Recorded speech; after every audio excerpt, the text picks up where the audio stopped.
Issue po na ito kay Gina Acosta, habang pinapanood ko po kanina parang alam niyo yung nakikita ko na, kung ano ang, gustong patunguhan nitong depensa ni Sara Duterte. Ang gusto po nilang gawin ay itutok ang sisi kay Gina Acosta at mawala po ang kasalanan kay Sara Duterte. Pero ako sabi ko nga, eto kay Gina Acosta isa lang naman yung article of impeachment dito, eh. Meron pang mga kasunod na article of impeachment, hindi lang 'yan. Saka hindi lang naman 'yan si Gina Acosta ang kumbaga, puwede pang ano 'yan yung maging witness ba, yung meron pa tayong malaman o mapiga. Actually wala nga tayong mapiga kay Gina Acosta. Ngayon, ang isa po sa ano ko dito kay Gina Acosta, baka hawak ni Sara Duterte pamilya nito kaya ganitong parang robot kung sumagot. Panoorin po natin, Kung mapatunayan na mali yung mga ginawang iyon ni VP Sara, okay lang ba sa inyo na kayo ang mapaparusahan sa desisyon ng iba? Kasi ako po ang accountable officer, ma'am. So okay lang po sa inyo, kayo po ang sasalo ng sisi ng iba. 'Di ba? Okay lang sa kanya, eh. Kay Gina Acosta 'no, okay lang sa kanya na siya ang masisi kasi nga siya daw ang accountable officer. Alam niyo sa buong maghapon nung impeachment trial, ang naiisip ko baka mamaya hawak ng pamilya ni Sara Duterte yung pamilya ni Gina Acosta, eh. Baka hawak nila ngayon 'to kasi ba't gano'n, si Gina Acosta po parang robot na. Hindi na po nawala doon sa issue na, ako po kasi ang, Special Disbursement Officer. Ako po ang, tinalaga ni Sara Duterte tapos yung pong, 125 million ay ibinigay ko po kay, Colonel Lachica, ang itinalaga ni VP Sara na security officer. Pinagkakatiwalaan po siya ni VP Sara. Miss Gina, Puro gano'n, eh. alam niyo po ba kung lahat ng mga detalye dun sa acknowledgement receipts ay totoo? Yung petsa kung kailan binayaran na ang isang produkto o serbisyo, kung saan po binili o binayaran ito, kung ano yung item na yon at saka yung halaga. Alam niyo ba kung totoo lahat ng mga yon sa mga ARs? Nag-rely po ako sa security officer, ma'am, na si Colonel Lachica, ma'am, kasi siya po ang nag-implement, ma'am, ng mga activities regarding po in relation po sa confidential operation, ma'am. Puro gano'n ang sagot nitong, si Gina Acosta. As in talagang si Senator Rapi Tulfo, si Panfilo Lacson, si Lito Lapid, si Kiko Pangilinan, eto si, Senator Risa Hontiveros. Wala po talagang nakuhang sagot. Kaya ako rin po tinatanong itong mga ARs kasi noon, may finlash po na AR na may pangalang Clarice Ontiveros. Kaapelyido ko po. Ang nakakagulat po, Miss Gina, yung petsa kung kailan daw binayaran ang Clarice Ontiveros ay February 24, 2023. Petsa po ng birthday ko. Napakalaking coincidence po. May reaction o comment po ba kayo sa ganong pambihirang detalye ng petsa? Tinanong ko na yung mga ganyan po na ERs, ma'am, bini-verify at bini-verify ko po kay Colonel Lachica. Tapos ang sagot ni Colonel Lachica, Ma'am Gina, sensitive information po yon at saka confidential in nature. At saka din siya naman po, ma'am, ang may alam. Siya po ang nag-implement po ng mga activities na in relation po sa confidential fund. At siya po ang itinalaga ni Vice President Sara Duterte na security officer po. So tinanong, Puro gano'n. Puro gano'n ano. Parang alam mo para siyang desusing manika na ready na kapag pinindot mong gano'n, inikot mong gano'n yung nasa likuran niya, yung susi sa likuran niyang ganyan, pinihit mo, automatic siyang magsasalita na si Colonel Lachica ang pinagkatiwalaan nitong pera dahil siya ang pinagkakatiwalaan ni Sara Duterte. Puro gano'n, eh. Wala po talagang makuhang sagot na maayos. at verify nyo ito na yung petsa nung AR kay Clarice Ontiveros ay birthday ko. Napansin nyo rin pala po na wow, parehong birthday dun sa isang Ontiveros. Hindi ko po alam na birthday po yun, ma'am. Sabi nyo kasi tinanong nyo at verify nyo kay Colonel Lachica. Tinanong ko lang po kasi may iba pong ERs doon, ma'am, na wala pong firma, meron pong name. Ang iba po, walang date. Ang iba po, hindi po mabasa masyado ang pangalan, ma'am. Pero itong isang petsa, basang-basa. Anyway, ang pinaka-importante kong pangutana sa inyo, Miss Gina, no? May nagsasabi na dahil kayo ang SDO, kayo ang payee ng cash advance, kayo lang dapat ang accountable sa confidential funds na ito. Tinatanggap nyo po ba iyon? Yes po, kay bilang SDO po, ako po ang accountable officer, ma'am. So, kung wala pong alam si Colonel Lachica, kung wala pong alam si VP Sara Duterte sa paggamit nito, kung hindi ma-explain kung saan napunta ang pera, kayo lang ang mananagot. Tama po ba yun?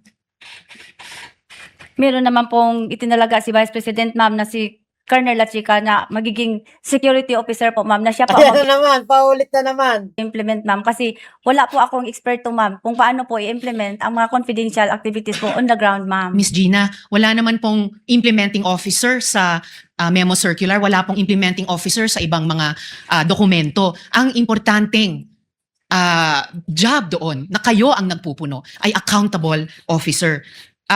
So, okay lang po ba yon na kung may mapatunayang ibang nagkasala, kayo ang mapaparusahan para doon?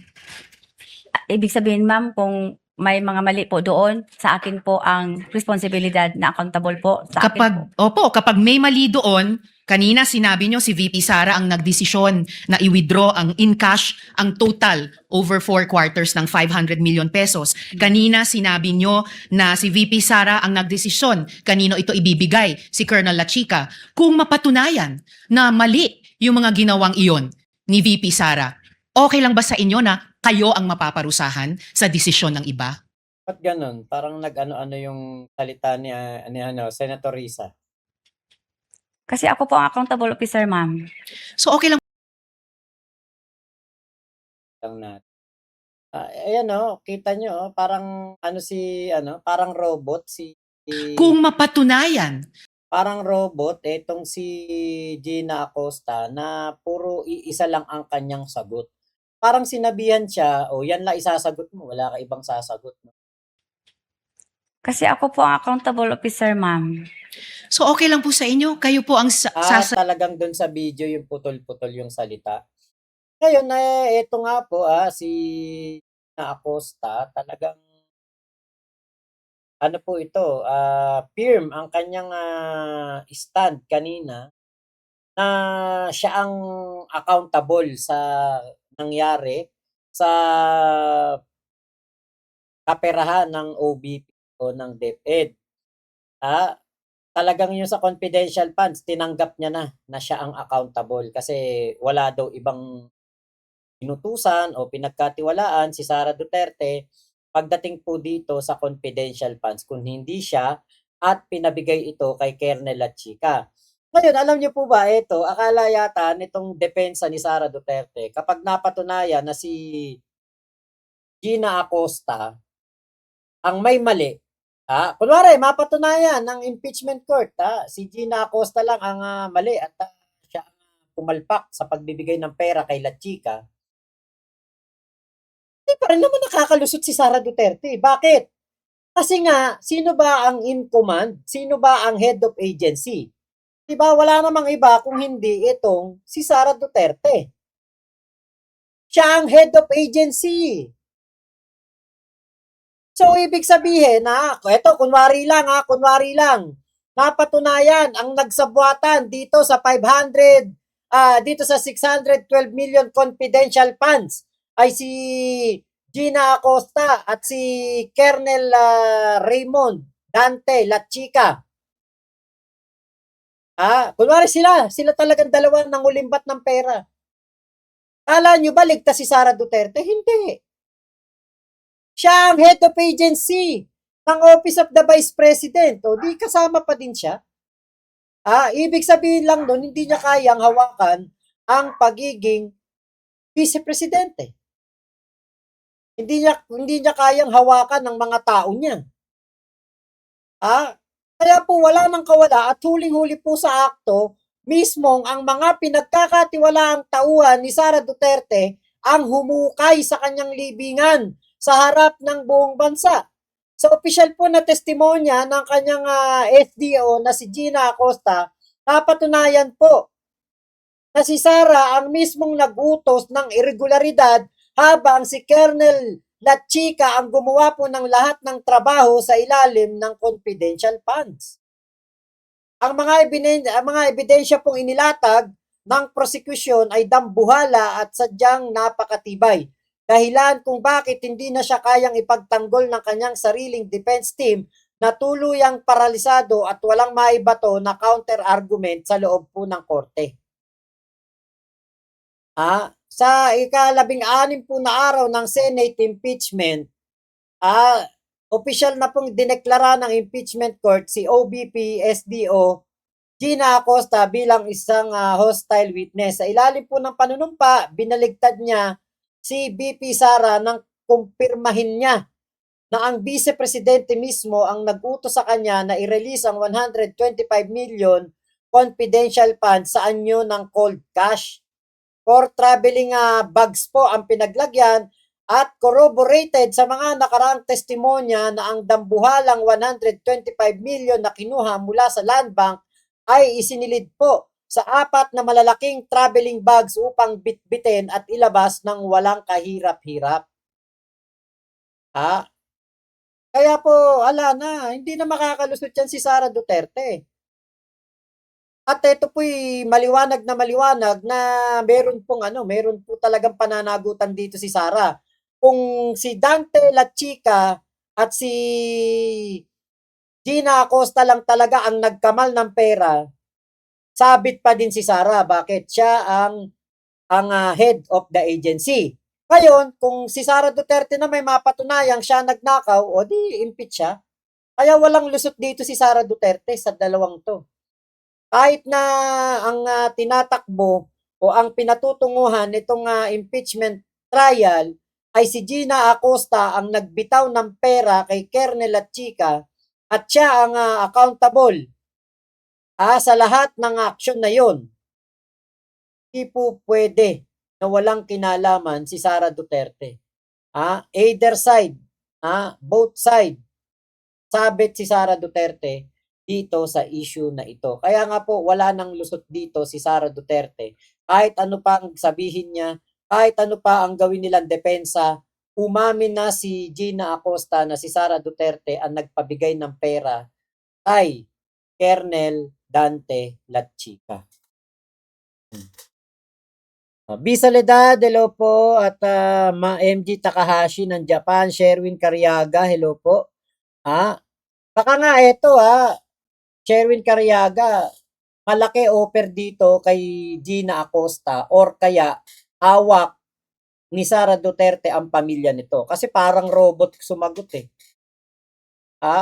Pero mo, Rapi Tulfo, walang nakuhang sagot. Ping Lacson, inayawan. Inayawan ni Ping Lacson. Ay, hindi na, tapos na yung oras ko. Huwag ka na sumagot. Kasi wala namang mapiga. Yan ang magandang malaman. Baka mamaya hawak na ni Sara pamilya niya. Syempre, takot kay Sara yan. Alam ni Gina Acosta ugali ni Sara. Maria G. Santos, hello po. Kuya Marvin. Yan, masaya ako na nauubos na subscriber ni Christian Esguera. Yan, Ninita Umali, hello po. Robledo Aquino, parang sirang plaka si Gina Acosta, paulit-ulit lang ang sinasabi. Tapos yung abogado nitong si Sara Duterte, kumana ng isang banat, sabi, Gina Acosta, kaya ba paulit-ulit ang sagot mo kasi paulit-ulit din yung tanong sa'yo. Kumana ng ganun kanina, no? Galing ng nila, ng strategy nila. Kung tanga yung mga manonood ng impeachment trial. Kung tangay nanonood, ay, putya, paulit-ulit kasi ng tanong si Attorney Ligutan eh. Pero hindi. Magkakaiba yung katanungan, iisa lang ang laging sagot. Doon ka magtataka. Kaya nga sabi ko, putya, hindi kaya hawak ni Sara pamilya nito? Oh, eto pa, si si Naininita Umali dumating. Salamat po. Faith X. Mas may kabuluhan pa mga sinasabi ni Christian Esguerra kaysa sa inyo mga BBM admin vlogger. Bulag-bulagan lang talaga kayo sa mga kapalpakan ng amo nyo kasi bayad kayo. O yan! Yan! Yan ang mga napapala ng nanonood kay Christian Esguerra. Oh, 'di ba? Binibintangan mo kami, bayaran kami. Bayad kayo.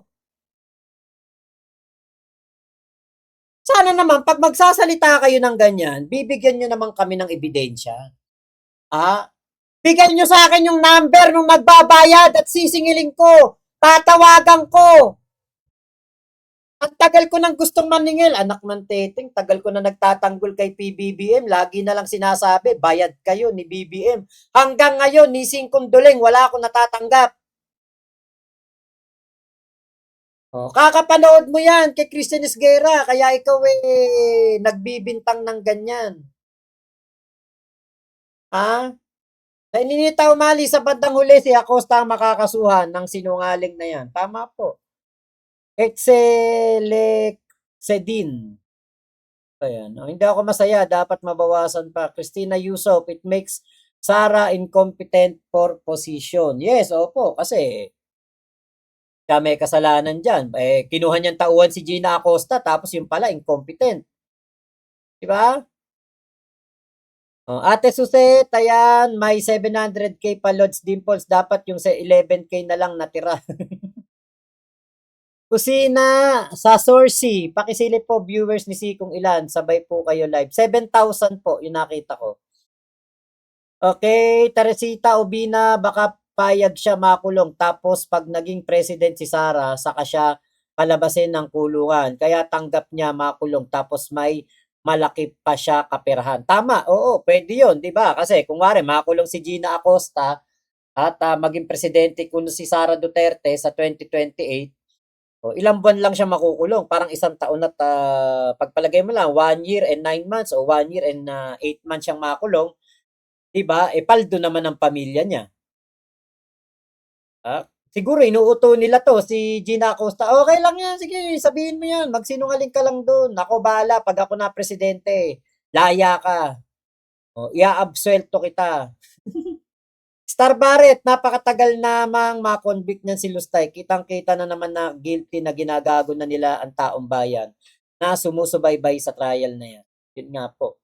Anthony Lopez, malamang may banta na ang buhay ng buong pamilya ni Gina Acosta. Konting pagkakamali niya, deadball ang asawa niya sa ospital sa Davao. 1988 nung nasa Davao ako, nakita ko na siga mga Duterte kahit noon.